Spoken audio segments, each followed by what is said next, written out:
되시기를 바랍니다. 2005년 10월 달에 북제주군 애월읍 하길이 마을 입구에 북제주군을 빛낸 고강림 박사 가족 현양비라는 큰 자연석에 4m나 되고 또 2m가 되고 35톤이나 되는 그 자연석에 현양비를 세웠습니다. 그 뒤편에 보니까 그 고강림 씨의 어떤 공적이 기록이 되어 있는데요. 이분은 1920년에 북제주군 애월읍 하길리에서 태어나가지고 신우공립보통학교를 졸업하고 그 이후로 바로 서울에 와가지고 서울 경성사범학교를 졸업하고 경성제국대학을 졸업하고 그해 또 미국 너커스대에서 정치학 박사가 되고 하버드 대학에 가서 공부해서 법학 박사가 됩니다. 이분이 혼자만도 박사가 2개가 되는데 6남매 자녀들이 있어요. 합쳐서 부부까지 8명의 가족 식구 중에서 12개의 박사학위를 가지는 그런 가문이 되는데요. 박사학위를 가진 것으로 그치지 않고 이 고강림 씨는 주미 전 정권 대사를 하기도 하고 이제 한국인 최초로 하버드 대학에서 강의를 하기도 하고 이분의 자녀들도 법학과 학장, 예일대 교수, 하버드대 교수, 미국 고위직 공무원 이런 일들을 합니다. 그래서 이민자로서 망명을 받는데요. 이 사람들은 고강림 씨가 어쨌든지 이민자로서 그 많은 토착민들을 경쟁자들을 이기고 이런 좋은 어떤 그런 실력과 또 직업을 가지고 이런 가문이 됐을까. 그래서 미국에서도 연구 대상의 어떤 가정으로 그렇게 평가되는 가정이라고 그래요. 미국 제주도 가면 애월읍에 고강림 박사의 어떤 그런 헌양비를 한번 찾아보고 싶다 그런 생각이 듭니다. 여러분, 근데 어떻게 해서 이 가족이 이 가문이 이렇게 되는가? 이 고강림 씨 부부는 새벽같이 일어나서 자녀들을 깨워가지고 새벽 기도를 하면서 같이 가족들이 하나님을 생각하고 그러면서 하루를 시작한다는 거 아니겠어요? 고강림 씨의 부인되는 전혜성 씨가 책을 하나 쓰는데요. 이 책의 제목이 섬기는 부모가 자녀를 큰 사람으로 키운다라는 책 제목이에요. 그래서 그 책에 명문 간문을 만드는 어떤 그런 내용을 기록하고 있는데 하나님도 섬기고 이웃도 다 섬기고 자녀들이 하나님을 섬기고 이웃을 섬기는 그런 삶을 살다 보니 하나님께서 낮은 자의 모습으로 살았지만 하나님께서 높여주셨다라는 그런 얘기를 하는 것이죠. 섬기는 부모가 자녀를 큰 사람으로 키운다. 여러분, 이 가정을 부러워할 것만 아니고 우리들의 가정도 이런 가정이 됐으면 좋겠는데 오늘 하나님의 말씀 속에서 또 그런 비결을 좀 발견하고 복된 가문, 행복한 가문을 이루는 여러분들 가정이 될 수 있기를 바랍니다. 우리 모두는 행복한 가정을 최대의 목표로 그렇게 가정을 꾸미고 자녀를 낳으면서 그런 기대를 하지만 기대에 못 미치는 경우가 대부분이죠.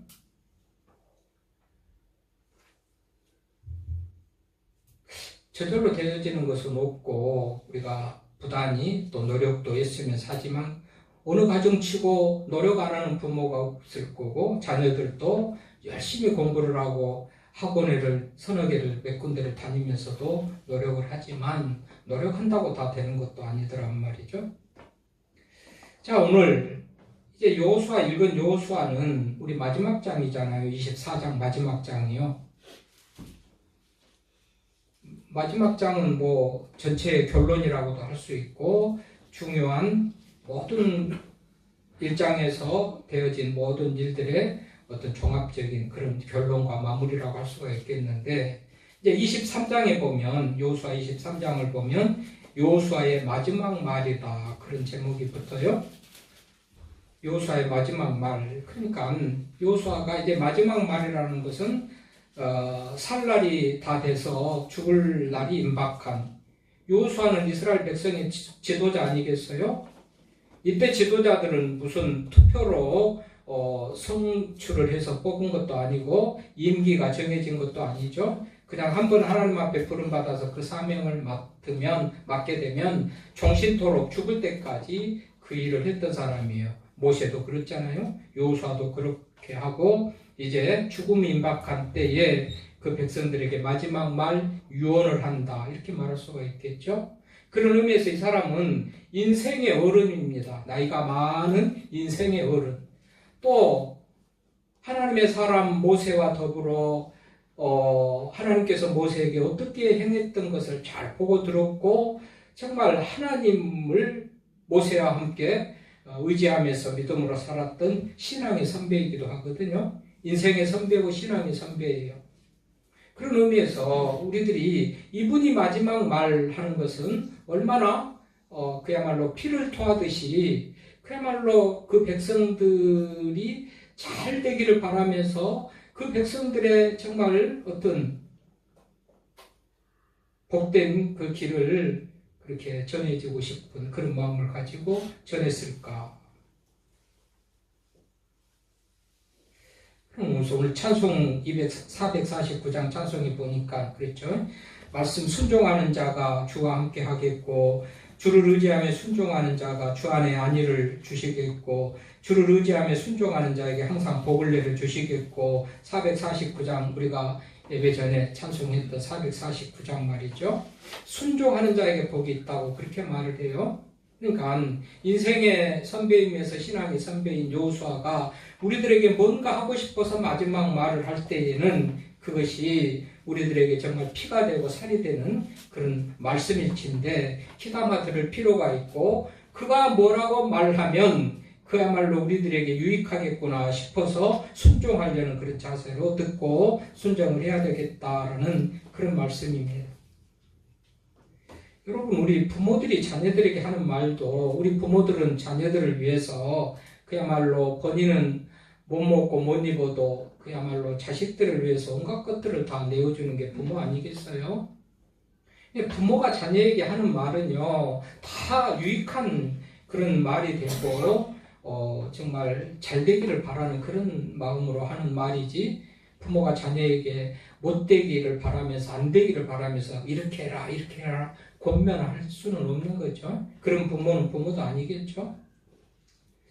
자, 이 여호수아 스스로는 생명을 바쳐서 이 백성들을 약속의 땅 가나안에 이끌고 가나안 땅을 정복하는데 헌신하고 희생하면서 앞장서서 싸웠던 이 지도자 아니겠어요?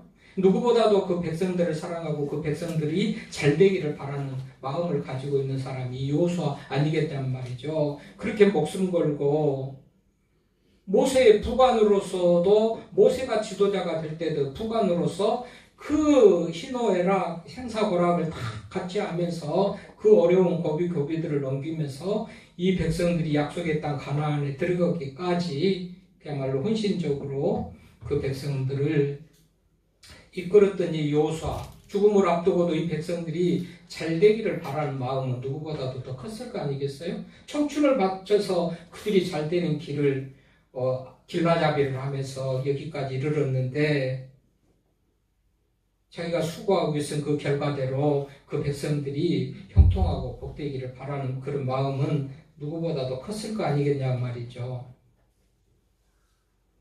그래서 죽음을 앞둔 이 여호수아는 마지막에 그 백성들에게 부탁하듯이 강한 어떤 어조로 명령을 합니다. 뭐라고 명령하는 거예요? 섬길 자를 택하라는 거예요. 너희가 오늘 섬길 자를 택하라. 15절에 섬길 자를 오늘 택하라. 나는 나와 내 집은 여호와를 섬기겠노라. 이미도 그렇게 살아왔고 앞으로도 그렇게 정말 자손들에게 가르치고 여호와를 선택하며 살기를 자손들에게 가르치겠다는 그런 의미가 내포되어 있죠. 자, 오늘 너희가 섬길 자를 택하라. 오직 나와 내 집은 여호와를 섬기겠노라. 이 말 앞에 좀 이상한 느낌이 안 드나요? 이미 이들은 택한 백성으로서 모세를 통해서 애굽에서 구원을 받았고 여호수아를 통해서 약속의 땅 가나안에 들어갔고 이미 하나님의 백성들입니다. 하나님을 섬기는 그 백성들 아니겠어요? 하나님께서 택한 백성들. 그 섬길 자를 택하라는 말은 지금 뭘까요? 이미도 요한을 택하고 믿음으로 살아온 이들에게 섬길 자를 택하라? 그러면서 뭐라는 거예요? 강 저쪽과 애굽에서 섬기던 신들을 치워버리고 섬길 자를 택하라. 이 말은 이들이 여호와를 섬기지 않는 것은 아니고 정말 하나님을 여호와를 믿지 않는 것은 아니지만 그야말로 다른 신들도 섬기듯이 섬기고 다른 신도 섬기고 여호와도 섬기고 섬기는 것이 아주 형편없는 형식적인 그런 섬김의 모습을 가졌다는 겁니다. 그러니까 여호수아가 정말 제대로 좀 신앙생활을 하라는 거고 여호와를 선택하라는 거예요. 여러분 요즘에 수요일 공부하면서 반어법적인 성경의 표현들을 우리가 배우죠. 여기도 뭐 섬길 자를 선택하고 다른 신을 섬기려면 섬겨라라는 그런 의미보다도 강력하게 그 쓸데없는 신들을 버리고 여호와를 섬기는 것을 선택하라고 그런 반어법적인 표현으로 하는 그런 말씀인데 어쨌든지 그들이 이미 섬기고 있는 하나님의 백성들이에요. 모세가 여호수아가 하나님을 의지하고 믿고 그 지시 따라서 광야에서 모압 평지에 이르렀고 바톤을 이어서 여호수아가 모압 평지에서 약속의 땅 가나안까지 인도하고 그 땅에 가나안 사람들을 다 쳐 물리치고 승리하고 땅을 차지하고 분배하고 하는 과정 속에서 하나님이 함께했고 어려운 일 만나면 하나님 앞에 도움을 구하고 그랬지만 오늘 이 섬길 자를 택하라는 것은 너무나도 부족한 모습으로 하나님을 섬기고 있었기 때문에 제대로 좀 신앙생활 좀 하라라는 그런 의미의 여호수아의 그야말로 강력한 권면이다 이렇게 말할 수가 있겠죠. 근데 자 오늘 읽은 본문 그러므로 이제는 여호와를 경외하고 이렇게 시작하죠. 그러므로라는 것은 뭐냐 하면 그 앞에 어떤 내용을 말한 다음에 이어지는 접속사 아니겠어요? 그럼 그 앞에 쭉 보면 24장 1절부터 쭉 보면요. 여호수아가 이스라엘 백성들에게 말하잖아요. 그러면서 쭉 옛날 얘기를 쭉 해줘요. 옛날 얘기 뭡니까? 2절부터 보면 아브라함의 아버지 나홀의 아버지 데라가 강 쪽에 거주할 때에 다른 신들을 섬겼으나 하나님께서 아브라함을 택하여 불러서 약속의 땅으로 가게 했다는 아브라함 얘기, 이삭 얘기, 또 모세와 아론을 불러가지고 또 애굽에서 인도하는 그런 얘기 쭉 하죠. 과거 얘기하잖아요. 2절에 보면 아브라함 얘기, 3절에 보면 또 이삭 얘기, 4절에 보면 에서 얘기, 5절에 보면 모세와 아론을 통해서 홍해를 건너서 출애굽한 얘기, 이런 얘기. 그런데 그 길이 형통하지 않고 아무 장애물이 없이 건너온 게 아니고 8절부터 보면 요단 저쪽에 거주하는 아모리 족속으로 들어가게 하고 그들을 점령하고 멸절시켰고 8절이 그러죠.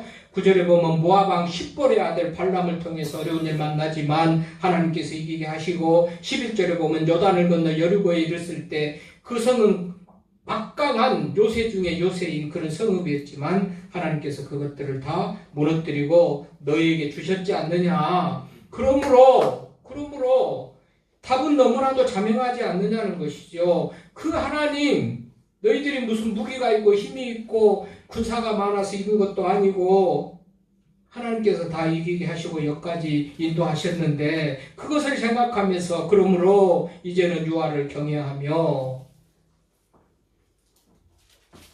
과거의 이스라엘 백성들의 여정 속에서 출애굽한 이후에 광야의 여정에 아모리 족속, 히 족속, 무슨 이 여러 가지 미디안의 어떤 족속, 이 광야에서 장애물들을 다 이기고 여기까지 오는 과정 속에서 하나님이 함께 했는데 그 능력을 봐서라도 그 인도와 보호와 승리하게 하신 그 힘을 봐서라도 또 그 은혜를 입어서라도 은혜를 생각해서라도 하나님을 마땅히 섬기는 것이 맞지 않느냐 그런 얘기예요. 그러면서 이 여호수아는 세 가지적인 그런 교훈으로 하나님을 섬길 것을 말합니다. 어떻게 말합니까? 14절 이제는 여호와를 경외하며 온전함과 진실함으로 그를 섬기라 말이에요. 그냥 대충 적당히가 아니에요. 온전함, 진실함, 경외함, 이 세 가지는 그야말로 마음과 뜻과 정성을 다해서 참되게 진실되게 여호와를 섬기는 그런 자세인 거죠. 경외하다, 그 말 그때로는 두려워한다, 무서워한다, 그거예요. 근데 보호하시고 인도하신 그 하나님을 무서워하고 두려워할 필요는 없지요. 안 믿는 사람들은 두려움과 공포의 대상이 있지만 믿는 사람들에게는 이 그야말로 위로와 평안과 승리를 주신 그 하나님인데, 왜 경외하라는 말 뜻은 두려워하는 그런 마음이지만 이거는 존경함과 너무 감사와 이것에 아버지 진짜 어떻게 보면 주체할 수 없는 그런 존경심에서 나오는 경외감입니다. 이 경외하며 하나님을 경외하는 것은 두렵고 떨리는 마음을 가지고 존경심을 가지고 하나님을 경외하면서 섬겨야 되는데, 우리는 하나님에게 대한 태도가 너무나도 불량하지요. 이웃 친구보다도 못하고 이웃 아저씨보다도 못하듯이 하나님 대하는 거 아닌가요? 하나님은 이렇게 하라 했는데도 웃기고 있네. 심해서 지가 뭔데 나한테 이렇게 저렇게 하라라, 그런 반응을 보이죠. 여기에 어디 경외감이 있습니까? 오히려 홀대하고 망령되이 여기고 무시하는 태도가 있죠. 경외감이 어디가 있어요? 그러니까 이스라엘 백성들도 그런 모습이 있어서 여호와를 경외하며 섬기라, 그렇게 말하는 거예요. 경외한다는 것은 두렵고 떨리는 마음, 조심스러운 그런 마음을 가지고 여호와를 섬기는 것이죠. 경외한다. 어떤 사람이 어렸을 때부터 주의 일을 위해서, 선교를 위해서 헌신하고 싶은 그런 마음을 가졌답니다. 내가 의사가 돼가지고 의료 선교로 정말 어려운 사람들을 좀 섬기고 싶다. 그래서 열심히 공부해가지고 의사가 돼요. 의사가 돼서 무슨 수련의 과정을 거치고 전문의 과정을 거쳐가지고 좀 돈을 벌게 되니까 소위 돈 맛을 알고 나서요, 하나님과 멀어집니다. 돈이 우선이고 최고입니다.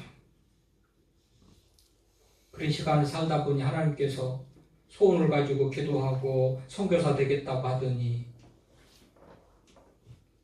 돈만 쳐다보고 사니까 하나님께서 그 가정에 벌을 내립니다. 벌을 내려요. 알 수 없는 병으로 고생을 하고 그걸로 인해서 직장도 그만되고 돈줄이 끊깁니다. 3대 맞아면 3대 독자인 본인인데 자식도 없는 그런 일들로 인해서 고부간에 갈등이 심하고 왜 이럴까 왜 그럽니까 묵상하고 생각하는 중에 이제 하나님을 위해서 선교하면서 살겠다던 자신의 생각이 완전히 변질되어 있는 것을 깨달아 알고 회개하고 기도원에 가서 회개하고 이제 모든 삶을 정리해서 방글라데시에 가서 선교사로 활동을 했답니다. 열심히 활동을 하다가 몇 년 만에 귀국을 해서 친구에게 좀 공항으로 좀 나와라. 그래서 그 친구가 공항에 갔더니 떠날 때 2사람이 갔는데 4사람이 공항에 내려서 오더라는 거죠. 누구냐? 고국에 있을 때는 자녀도 못 낳고 3대 독자가 정말 대가 끊길 뻔했는데 순종하고 헌신하고 선교사의 활동을 하다가 하나님께서 태의 문을 열어주셔서 자녀를 낳았다는 거 아니겠어요? 여러분, 하나님을 없이 여겼잖아요. 무시했잖아요. 선교를 위해서 하나님 지혜를 주시고 내가 의학 공부해서 선교사 되겠습니다. 선교를 위해서 살겠습니다 하다가 그 하나님을 없이 여기고 하나님께 약속한 것을 우습게 여기고 헌신짝같이 버리고 하니 그 과정에 어려운 일이 있었고 다시 회복하니 하나님께서 은혜를 주셨다는 거 아니겠어요? 그러니까 여호와를 섬기되 경외하는 거 매우 중요합니다. 경외하며 섬기라고 그럽니다. 경외. 망령되이 하나님을 없이 여기고 우습게 보고 그렇게 섬기는 것 말고 경외함으로 두렵고 떨리는 마음을 가지고 이렇게 하다가 내가 병들면 어떨까? 이렇게 하다가 정말 우리 자녀들이 안 되면 어떨까? 이렇게 하다가 사업이 망하면 어떨까라는 그런 두려운 마음을 가지고 경외감을 가지고 여호와를 섬기라고 여호수아가 그 백성들에게 가르치는 거예요. 또 두 번째는 온전함으로 섬기라 그러죠. 온전함. 이 온전함이라는 히브리어는 타밈이요. 타밈, 온전함. 물론 그 말 뜻의 온전한 번역을 잘 해놨죠. 온전함. 별점이 없는, 흠이 없는, 완전함.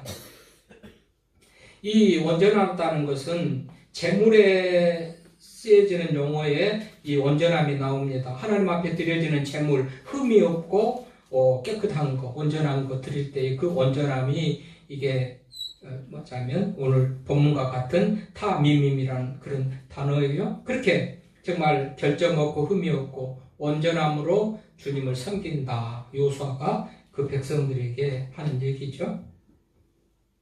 본문 속에서 좀 이 말을 좀 의역을 하자면 그야말로 하나님을 섬기는데 온전하지 못하게 섬겼다는 거 아니겠어요? 적당히 섬기고 일부만 섬기고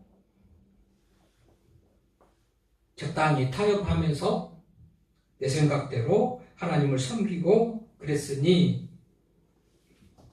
하나님께서 온전함으로 섬기라. 그럼 이것도 저것도 아니 믿는 것 같기도 하고 아닌 것 같은 그런 하나님을 섬기는 것은 온전한 섬김이 아닙니다. 우리가 잘 아는 대로 박쥐는 여기도 저기도 속하지 못하고 밤에 살짝 나와가지고 밤하늘을 헤매고 다닌다죠. 짐승하고 새가 싸움이 붙어서 큰 싸움이 일어납니다. 가만히 있다가 짐승이 이길 것 같으면 나도 짐승인 척 하다가 새가 이길 것 같으면 나도 새인 척 하다가 박쥐도 아니고 새도 아니고 짐승도 아니고 그러다가 싸움이 끝났지만 누구도 받아주지 않는 거죠. 짐승도 새한테 가라. 새는 짐승한테 가라. 갈 곳이 없어서 캄캄한 어둠 속 동굴에 있다가 밤하늘을 헤매고 다닌대요. 뭐지요? 이것도 저것도 아닌 거, 이것이 정말 합당하지 않다는 거예요. 오늘도 온전함으로 섬기라 그렇게 말합니다. 온전함으로 섬기라. 좀 제대로 섬기라는 거 아니겠어요? 아멘입니다. 주일날 1시간 예배 와가지고 신앙생활을 하고 하나님을 믿는 것 같이 착각하고 하지 말고 온전하게 섬기라. 자, 시간이 또 간단간단 합시다. 그 다음에 뭐예요? 진실함으로 섬기라는 거예요. 진실함으로. 에메트라는 단어예요. 진실하다. 에메트. 그야말로 참되게 진실하게 성실하게 신실하게 섬기라. 이 백성들이 섬길 때 겉으로만 섬기고 속으로는 섬김이 없고 진실성이 없었던 거죠. 그러니까 진실함으로 섬기라. 참되게 섬겨라. 거짓 없이 섬겨라. 이렇게 말합니다. 그런데 이 백성들은 이 말을 들으면서 뭐라고 그래요? 16절에 보니까 백성들의 반응이 있습니다. 백성들이 대답하여 이르되 우리가 결단코 여호와를 버리고 다른 신들을 섬기기를 하지 아니하오리니 이는 우리 하나님 여호와께서 친히 우리와 우리 조상들을 인도하여 애굽 땅 종되었던 집에서 올라오게 하시고 우리 목전에서 그 큰 이적들을 행하시고 우리가 행한 모든 길과 우리가 지나온 모든 백성 중에서 우리를 보호하셨으며 여호와께서 또 모든 백성들과 이 땅에 거주하던 아모리 족속을 우리 앞에서 쫓아내셨습니다. 그러므로 여호수아도 먼 과거 역사 속에서 함께했던 그 은혜들을 다 말하고 나서 그러므로 여호와를 온전하게 경외하며 진실되게 섬기라 그랬더니 이 백성들도 동의를 하잖아요. 여호수아가 똑같이 과거의 역사 가운데서 함께하신 그 하나님을 자기들도 거부하면서 이런 하나님인데 우리가 어떻게 버릴 수가 있습니까? 우리는 정말 하나님을 섬기면서 살겠습니다. 이런 고백을 해요. 그러니까 너와 내 집이 여호와를 섬기겠다. 여러분 나 혼자 신앙생활 하는 것이 그렇게 맞아면 합당하지 않지요. 하나님 보실 때 좋은 모습이 아니죠. 나 혼자라도 믿더니 하나님이 좋아하시고 기뻐하실까요? 그냥 고넬료도 보십시오. 베드로가 와서 복음을 전할 때 온 가족들 다 불러가지고 앉혀서 같이 세례도 받고 하나님의 백성이 되고 요수아도 분명코 나와 내 집은 여호와를 섬기겠다 하면서 가족들과 더불어 여러분 가정의 달이니까 마지막 보내면서 제가 칼럼에도 쓰고 가장들의 그 무게를 쓰면서 리더의 아픔도 같이 오버랩되면서 정말 리더의 아픔이나 가장의 아픔이나 그 무게나 정말 힘든 것이 뭐 거기서 거기겠다 생각하면서 이 마지막 칼럼을 썼습니다만은 여러분 함께 같이 가족이면 가족끼리 다 같이 요수아는 나와 내 집은 여호와를 섬기겠다 그래요? 이 말이 있어서 오늘 가정의 달에 본문이 설교가 되겠죠? 어쨌든 여러분 오늘 제목이 뭡니까? 가정 부흥은 신앙의 결단에서 가정 부흥은 신앙의 결단에서 가정이 자녀들이 사업이 직장이 안정되고 또 번창하고 형통하기를 바라고 자녀들이 잘 되기를 바란다면 아까 우리 고강님 그 오직하면 북제주군을 빛낸 사람에서 마을 입구에 그 큰 자연 속으로 35톤 되는 돌로 세워서 북제주군을 빛난 고강님 현양비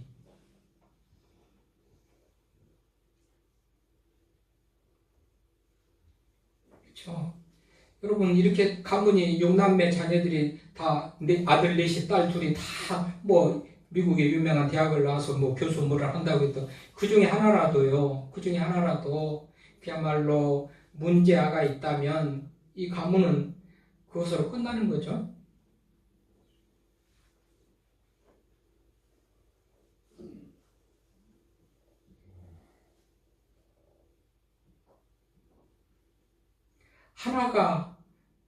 하나가 부족해가지고 여러분 시험에 통과 그 얘기를 늘 하잖아요. 하나가 잘못되면 자란 6개까지도 다 망쳐지는 그런 일이 있고요. 하나가 잘 돼서 잘못된 6을 다 살리는 경우도 있고요.